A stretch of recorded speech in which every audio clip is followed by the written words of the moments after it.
bago ang November 1 ay mahigpit na ang sinasagawang pagbabantay ng ating mga kapulisan dito sa Eastern Police District, katuwang ang mga force multiplier sa mga sementeryo dito sa Metro East.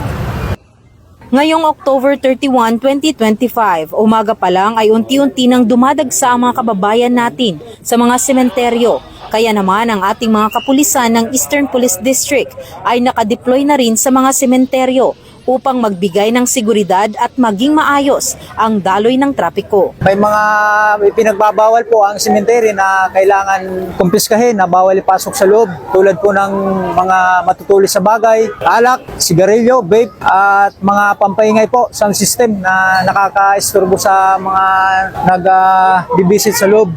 Yun po ay pwede naman nila kunin paglabas nila dahil andito lang naman po yun sa amin.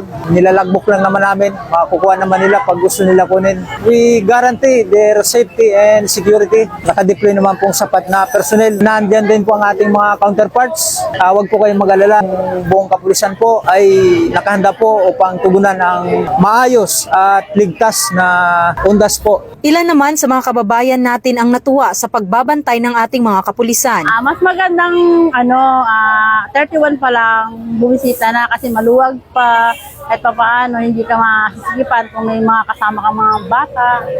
Saka sa ngayon, parami yung mga dumarating na gustong dumalaw. Kasi mas maraming nakabantay para makaiwas sa mga gulo, may mga iba may dalang patalim, mga ganun. Para iwas talaga. Hinihikayat naman ng Eastern Police District ang ating mga kababayan na i-report sa ating mga kapulisan ang anumang kahina-hinalang bagay o pangyayari at magbigay ng kooperasyon lalo na sa pagsunod sa mga patakaran sa pagpasok sa mga pribado at mga pampublikong sementeryo upang maiwasan ang kaguluhan at hindi pagkakaintindihan lalo na sa pagdadala ng mga ipinagbabawal na mga bagay o gamit sa loob ng sementeryo. Mula dito sa Eastern Police District, ako po ang inyong Police News Network Correspondent, Patrolwoman Jenny Midolor, alagad ng batas, tagataguyod ng Balitang Pulis.